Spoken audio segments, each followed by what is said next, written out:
राष्ट्र सर्वप्रथम, राष्ट्र सर्वप्रथम, राष्ट्र सर्वप्रथम, राष्ट्र सर्वप्रथम। राजधानी दिल्ली में मानसून के पहले ही सड़कों पर जल भराव की समस्याओं को लेकर दिल्ली सरकार में आम आदमी पार्टी के प्रवक्ता सौरभ भारद्वाज ने एक प्रेस वार्ता कर दिल्ली नगर निगम पर निशाना साधते हुए कहा कि दिल्ली में मानसून आने को है और सड़कों पर जल जमाव की स्थिति उत्पन्न न हो, इसके लिए दिल्ली नगर निगम ने अब तक नालियों की सफाई नहीं करवाई है, जिसके कारण आने वाले समय में सड़कों पर पानी भरने लगेगा। मौसम विभाग की बात को अगर सच मान लें तो अब जल्द ही दिल्ली के अंदर मानसून जो है दस्तक दे सकता है और जैसे ही मानसून दिल्ली के अंदर आएगा, आप सब लोगों की दिलचस्पी जल भराव पे रहेगी कि किन किन सड़कों पे दिल्ली में जल भराव हुआ। मैं आपके सामने कुछ डेटा रखना चाहता हूँ और एक जानकारी रखना चाहता हूँ कि जितनी भी इंटरनल रोड्स हैं, गलियां हैं, सड़कें हैं, चाहे वो गांव हों, अर्बनाइज्ड विलेज हों, कॉलोनियाँ हों, डीडीए फ्लैट्स हों, जनता फ्लैट्स हों, अनऑथराइज्ड कॉलोनीज हों, सभी कॉलोनियों के अंदर की सड़कें एमसीडी के पास हैं और उनके अंदर जो नालियां हैं और जो नाले हैं सभी एमसीडी के पास हैं। और एमसीडी की रिपोर्ट मेरे हाथ में है।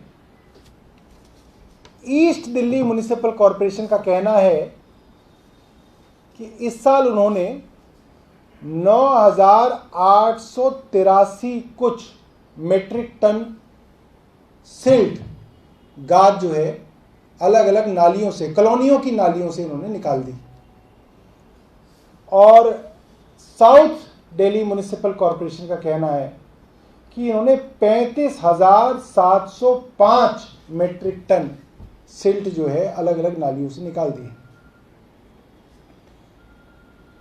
अब इसकी दो समस्याएं हैं। एक तो समस्या ये कि ये गाद नहीं निकाली गई। इसके दो बड़े सबूत हैं जो आप कहीं पे भी वेरीफाई कर सकते हैं। एक, आप किसी भी कॉलोनी के अंदर चले जाइए, सब कॉलोनियों के अंदर नालियां हैं। ग्रेटर कैलाश के अंदर हैं, ईस्ट ऑफ कैलाश के अंदर हैं, साउथ एक्स के अंदर हैं, गांव के अंदर नालियां हैं। आप उनसे पूछिए कि क्या उन्होंने एमसीडी के अधिकारियों को या एमसीडी के किसी वर्कर को इन नालों को खोलकर गाद निकालते हुए देखा है? आप सर्वे कर लीजिए। मैं आपको यहीं पे बैठ के दावे से बता सकता हूं, गाद निकालने की तो बहुत अलग बात है, 5% नालियों को इन्होंने खोल के नहीं देखा इस सीजन के अंदर। और ये कह रहे हैं कि एक साउथ एमसीडी ने 35,000 मेट्रिक टन गाद निकाल दी और दूसरी ईस्ट एमसीडी जो नॉर्थ एमसीडी है वो कह रही है हमने 9,883 मेट्रिक टन गाद निकाल दी। एक सबूत तो ये है।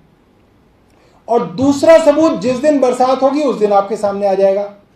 सभी कॉलोनियों के अंदर आप जाके देखिएगा, वहां पानी भरेगा, क्योंकि नालियां जो होंगी और जो नाले होंगे उन कॉलोनियों के वो भरे हुए होंगे, ऑलरेडी भरे हुए होंगे।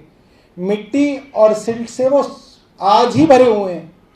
तो जब वो बरसात आएगी तो वो पानी जो है वो ओवरफ्लो होगा और ओवरफ्लो होके मेन रोड्स पे पहुंचेगा। तीसरी बड़ी बात यह है दोस्तों, 35,000 मेट्रिक टन सिल्ट निकालने के लिए आप सोचिए दक्षिण दिल्ली नगर निगम ने कितने करोड़ की पेमेंट ठेकेदारों को की होगी। और वो कितने करोड़ की जो पेमेंट है, जो मोटे तौर पे मुझे बताया जा रहा है 30-40 करोड़ की पेमेंट होगी, वो 30-40 करोड़ की पेमेंट क्यों की गई होगी? क्योंकि काम तो कुछ हुआ नहीं है और इतने करोड़ की पेमेंट जो है वो की गई। तो एमसीडी के, साउथ एमसीडी के जो कमिश्नर हैं उनसे हमारा सीधा सीधा सवाल है, ज्ञानेश भारती हैं, वो आए जरा, निकले सड़क पे, हमें बताएं कि कौन से गांव में कौन सी कॉलोनी के अंदर हमें आना है। हम आते हैं, चलते हैं, देखते हैं उनकी कॉलोनी में कहां पे गाद निकाली गई है 35,000 मेट्रिक टन। अफसरों और नेताओं की मिली भगत में यह करोड़ों रुपए की लूट की गई है। ठेकेदारों को पेमेंट की गई है और वो पेमेंट फिर बांटी गई है।